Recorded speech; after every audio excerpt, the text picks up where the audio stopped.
덴버 시원장로교회 성도 여러분 반갑습니다. 7월 10일 금요일입니다. 오늘은 어제 에스라 5장의 내용과 문맥적으로 연결되어지는 내용입니다. 사마리아 사람들의 방해로 성전 건축이 14년 동안 중단되었습니다. 그러나 하나님께서 선지자들을 학개와 스가랴 선지자들을 보내어 이 성전 건축을 중단한 것을 크게 책망하셨고 자기의 이 집을 사치스럽게 단장하고 아름다운 집에 거하며 하나님의 성전이 황폐되어져 버린, 즉 영적으로 포로에서 구원해 주신 그 하나님의 은혜를 잊어버리고 우리가 이 세상에 여러 가지 일들로 인해서 내 거듭난 속사람이 그리스도의 형상을 닮아가고 그리스도의 거룩과 의와 진실함을 닮아가는 일을 우리가 뒷전으로 두었기 때문에 우리가 평생에 수고하고 매일 땀 흘려 일해도 영적으로 허전하고 만족스럽지 못한 그러한 삶을 살았다는 것입니다. 그러므로 하나님께서 이제는 산에 올라가 나무를 베어 성전을 짓는 일을 하라고 명령하셨어요. 이 산에 올라가서 말씀을 베라는 것은 하나님의 그 언약의 말씀을 가리켜요. 그 말씀으로 금과 은과 보석으로 믿음과 진리와 성령의 감화와 감동과 내게 주신 사명과 직분에 충성하며 우리의 영혼이 여러 가지 시험과 단련을 통해서 그리스도의 형상과 인격을 만들어가는, 건설되어져가는 개인의 영혼 구원을 이루라는 말씀이고, 동시에 덴버 시원장로교회도 여러 가지 이 부흥에 아직 하나님의 기대에 미치지 못하는 점들이 있습니다. 우리의 가정에서 우리가 신앙생활하는 면이나 우리가 하나님 말씀 순종하는, 또 주님의 뜻을 이루어드리는 면에 성벽이 무너져 있는 것처럼 여러 가지 부족한 점들이 많이 있어요. 그리고 실제적으로 우리 교회가 물리적으로도 너무나 이 황폐한 상황 가운데에 있다는 것입니다. 이러한 것들을 내 영혼 구원과 교회를 진리와 성령으로 말씀으로 우리가 부흥시켜 나가고, 또 환경적인 면도 황폐한 면들을 다 우리가 보수하고 아름다운 교회가 영적으로 외부적으로도 그런 교회로 회복되는 일을 우리가 이 교인으로서 우선시하고 뒷전으로 우리가 넘겨놓지 말고 그 일을 우선적으로 감당해 나갈 때 하나님께서 영광을 받으시고 기뻐하실 것이다 라고 우리에게 도전하시는 말씀인 줄로 믿습니다. 이제는 14년이 지나고 하나님께서 이제 본문 6장 말씀해 보니까요, 또 다른 이 성전을 지으려고 하니까 방해꾼들이 나타났죠. 예루살렘 서편에 있는 다뜨네와 그 동족들을 중심으로 한 바사 왕국의 총독들, 제국의 총독들이 일어나서 이 다리오 왕에게 호소문을 올렸습니다.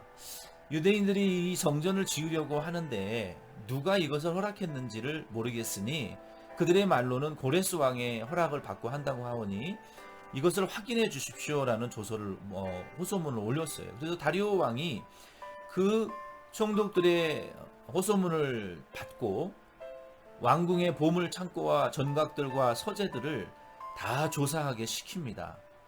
그런데 그 고레스 왕의 조서 문서가 발견되지 않았어요. 다리오 왕도 아마 이 아버지 고레스 왕으로부터 이 유대인들이 예루살렘으로 돌아간 것과 성전 건축에 대한, 그리고 하나님에 대한 그들의 성전과 제사에 관련된 이 성경적인 내용들을 아마 배운 것 같아요. 그래서 아닥사스다 왕 때에는 그것을 발견하지 못했지만 본문 6장 2절에 보면은 메데도 앙메다 궁성에서 한 두루마리를 찾았다라고 말했습니다. 이 메데도 앙메다 궁은요, 아버지 고레스 왕이 여름에 그 별장과 같은 더운 이 더위를 피해서 쉼을 갖는 그런 리조트 같은 궁입니다. 거기에서 이 아버지 고레스 왕의 문서를 발견하게 됩니다. 이건 하나님의 은혜입니다. 하나님이 만약에 아닥사스다 왕 때 그것을 발견하게 했더라면 반유대주의자들의 이 신하들이 그것을 폐기해 버렸을 거예요. 이것도 다 하나님이 그때에 맞게 발견케 하시는 것도 하나님의 은혜인 것 같아요.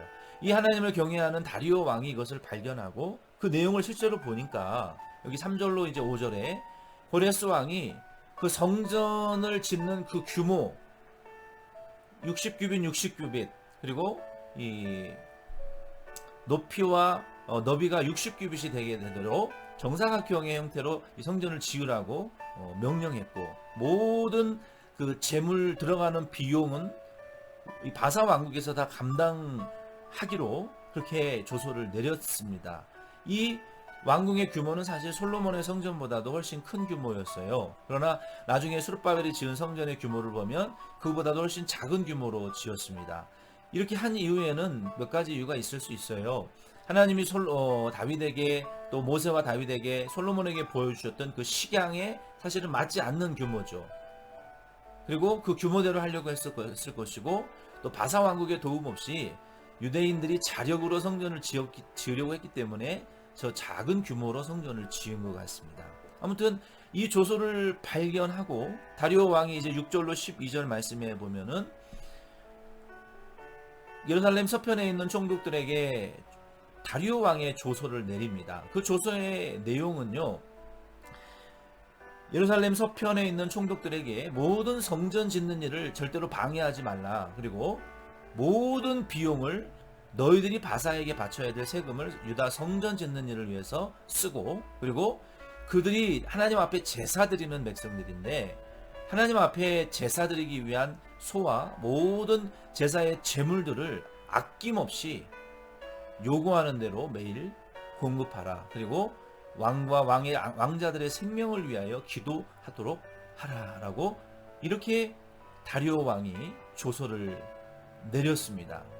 이와 같은 다리오 왕의 행위는요, 그가 하나님을 경외하지 않고서는, 아버지 고레스 왕에게 배우지 않고서는 할 수 없는 조서의 내용입니다. 그래서 다리오 왕이 하나님을 경외했을 것이고, 이 유대인들은 하나님의 백성들이고 제사장들을 통해서 하나님 앞에 제사드리고, 그 제사를 통해서 하나님의 응답이 내려오는 생명을 주장하시는 주권주 하나님으로 다리오 왕은 분명하게 믿었던 것 같아요.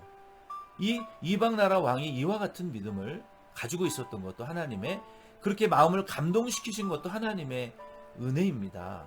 그리고 조서의 내용에서 중요한 것은 너희 총독들도 조서의 내용을 바꾸지 말고, 만약에 바꾸면 그 가문을 내가 살아있는 한 멸절시킬 것이고, 나의 이후의 왕이 이것을 변경할 경우에는 전능하신 하나님이 그들을 친히 징계하실 것이다 라는 이러한 엄중한 조서를 내립니다. 그 조서 안에도 이와 같이 하나님에 대한, 하나님이 하시는 일을 도와드리고 하나님이 하시고자 하는 그 뜻과 목적을 이루어드리고자 하는 이러한 다리오 왕의 겸손하고 충성된 믿음이 담겨있는 조서를 내립니다. 그리고 이제 13절로 15절 말씀에 보면은요, 이제 성전이 완공되어집니다. 지난 14년 동안 중단되었던 것이 4년 만에 단기간에 성전이 완성되어지는 거예요. 왕도, 총독도, 다른 그 서편에, 예루살렘 서편에 있는 총독들도, 그리고 모든 백성들도 마음이 하나님으로 기울어졌어요. 이들이 천지를 지으신 하나님의 명령을 따라 우리가 성전을 짓는다, 이런 강한 믿음을 가질 때 하나님이 이방 나라의 왕들과 대적하는 자들의 마음도 다 변화시켜 주시는 것을 우리가 볼 수 있습니다. 이 성전을 완성한 이후에 16절로 18절 말씀해 보면은요, 이 성전을 완성한 이후에 이 레위 지파를 통해서 제사장을 세우고 예물을 가져와 하나님 앞에 처음으로 제사를 드리며 유월절을 지켰습니다. 유월절은 이스라엘 백성들이 애굽에서 종살이 하던 때에 하나님의 전능하신 능력으로 구원해 주신 은혜를 감사하고 찬양하는 절기이죠. 그리고 이 제사장들과 레위인들이 먼저 자기를 성결케 한 이후에 유월절 양을 잡고 하나님 앞에 제사로 큰 영광을 돌려드렸습니다. 물론 솔로몬 때의 성전 봉헌식과 같은 비교될 수 없이 초라한 봉헌식이었지만 하나님이 그것을 기뻐 받으셨던 것 같아요.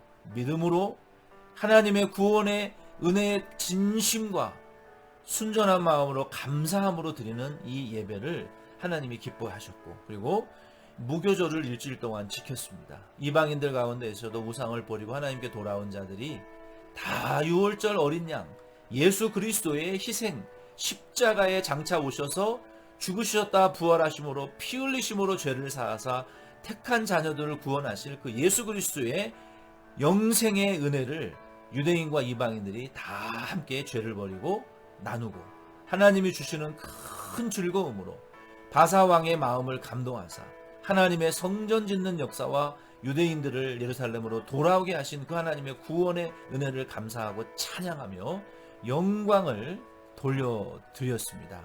오늘 이 말씀을 통해서 저와 여러분도 어제의 말씀과 이어지는 내용이긴 하지만 우리는 내 개인의 영혼의 건설 구원을 계속 이루어 나가기 위해서 우리는 방해와 핍박과 어려움과 여러 가지 장애와 방해꾼들과 환경적인 제한들이 우리의 삶 속에 있습니다.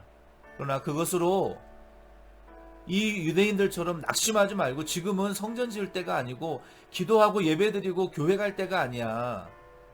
우리는 그냥 나를 위해서 우리가 몸을 좀 사리고 우리 자신을 위해서만 살아야 되는 때야라고 우리가 말하고 내 영혼의 구원을 이루어가는 일을 뒷전으로 한다면 우리의 삶이 아무리 수고해도 영적인 만족을 하나님이 주시지 않을 거예요. 그러므로 우리는 각성해서 내 영혼의 구원을 건설해 나가는 그리스도 형상을 닮아가는 일과 덴버시원 장로교회를 통해서 그리고 주의 종을 통해서 복음 전도하는 일을 위하여 영혼 구원하는 일을 위하여 하는 모든 이 복음 사업에 우리도 마음을 같이 하고 그 일을 위하여 힘을 쓰실 수 있는 저와 여러분 되기를 바랍니다. 그러면 하나님께서 이 일을 이루실 것이고 그 외에 필요한 모든 것들을 저와 우리 여러분의 삶 속에 그리고 교회와 우리 교회 재단 위에 하나님이 풍족이 내려주시며 원수들도 다 돌아와 돕는 자들로 변화시켜 주실 줄로 믿습니다. 기도드리겠습니다. 하나님 아버지, 힘을 잃고 영적 성전 구원의 소망과 꿈을 잊어버린 것과 같이 우리는 두려움으로 이 세상을 살아가고 있는 것 같습니다. 지금은 우리가 믿음의 생활에 힘쓸 때가 아니라 우리가 나 자신을 위하여 이기적으로 살 때라고 세상은 말하는 것 같습니다. 그러나 하나님께서는 그럼에도 불구하고 하나님의 성전이 지어져야 되고 하나님의 백성들의 심령 성전이 거룩해져서 그곳에 우리 예수님이 임재하실 수 있도록 그 영광이 충만해질 수 있도록 우리는 깨어 하나님 말씀과 믿음과 우리에게 주신 직분과 사명에 충성하며 내 영혼의 건설 구원을 계속 금과 은과 보석으로 이루어 나가는 일에 게을르지 아니하게 하여 주시고 덴버시원 장로교회를 통하여 하나님께서 하시는 영혼 구원의 복음 사업의 이 영광을 이루어드리는 일에 함께 마음을 합하여 힘을 써 주님 뜻 이루어드리는 우리 덴버시원 장로교회와 성도들 되게 하여 주시옵소서. 오늘 하루의 출입을 주님 손에 부탁드리옵고 예수님의 이름으로 기도드립니다. 아멘. 여러분 수고 많이 하셨습니다. 내일 만나요.